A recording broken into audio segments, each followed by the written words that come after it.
Moscow से लौटकर आए महापौर बोले, मॉस्को ऐसा शहर जिससे हम बहुत कुछ सीख सकते हैं। महापौर पुष्यमित्र भार्गव ने मीडिया से चर्चा में कहा, रशिया ने नगरपालिका के साथ ब्रिक्स देशों के बड़े शहरों को आमंत्रित किया था। आयोजन में sustainable development, infrastructure, smart city बनाने जैसे मुद्दों पर चर्चा हुई। नॉलेज शेयरिंग, टेक्नोलॉजी शेयरिंग पर चर्चा हुई। हमने भी प्रस्ताव दिया। रशिया सरकार के IT डिपार्टमेंट के साथ महापौर की 1-to-1 चर्चा हुई। ट्रैफिक मैनेजमेंट पर मॉस्को मॉडल अपनाने के लिए कहा।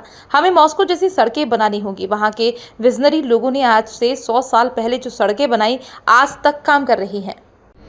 देखिए, रशिया के शहर मॉस्को में रशिया के सभी नगरपालिकाओं के साथ साथ ब्रिक्स नेशन के जो बड़े शहर हैं उनको आमंत्रित किया गया था।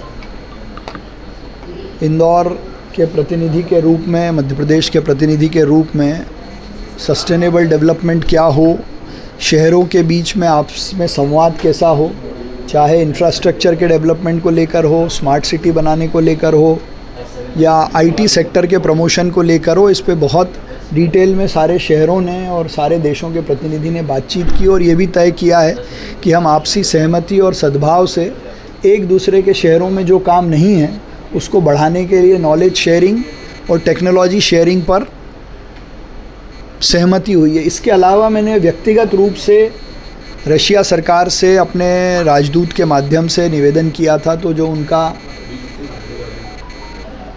इंटरनेशनल रिलेशन का डिपार्टमेंट है उनके साथ विस्तार से वेस्ट मैनेजमेंट को लेकर, सड़कों के निर्माण को लेकर, साथ ही ड्रेनेज और पानी की लाइनों में जिस नई तकनीक के साथ वहाँ काम होता है उनको एक्सचेंज करने पर सहमति बनी है।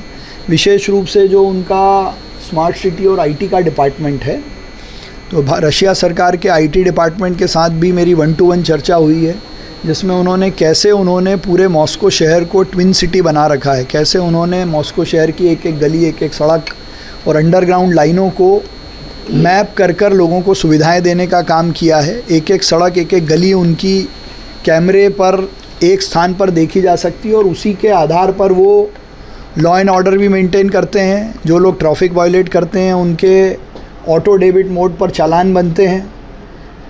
तो ये तो इन्फोर्समेंट की बात है जो हम उनसे सीखेंगे, लेकिन मॉस्को शहर से इंदौर को बहुत कुछ सीखना चाहिए। जो उनका वेस्ट कलेक्शन है, रोड स्वीपिंग का मैनेजमेंट है, क्योंकि एक ऐसा शहर है जहाँ साल भर या तो बर्फ़ गिरती है या पानी गिरती है। केवल 2 महीने जब गर्मी का मौसम या स्प्रिंग का मौसम रहता है तब वो रोज़ अपनी सड़कों को धोते हैं और रोज़ सड़कों पे से बर्फ़ हटाते हैं। तो ये एक बड़ा मैनेजमेंट है जो वहाँ की म्यूनसिपल गवर्नमेंट मॉस्को शहर की करती है।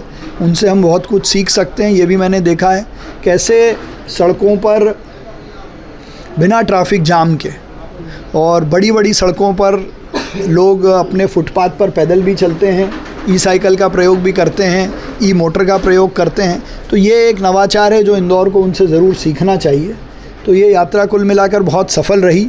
भारत और रशिया के संबंध पहले से भी बहुत सांस्कृतिक रूप से, भावनात्मक रूप से अलग हैं और अभी इस यात्रा के कारण शहरों के बीच में सीधे संवाद बढ़ा है।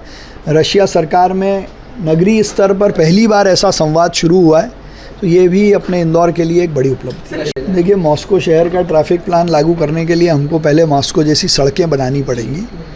मुझे लगता है वहाँ के विजनरी लोगों ने आज से 100 साल पहले जो सड़कें बनाई थी वो आज उस शहर की पूर्ति कर रही हैं।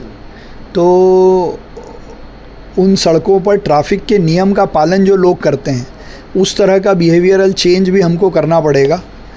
तीसरा, पूरे शहर में कहीं भी लिटर बीन्स, डस्टबिन हमको सड़कों पे नहीं दिखें, तो एक वो चीज़ है जो भी हम उनसे सीख सकते हैं।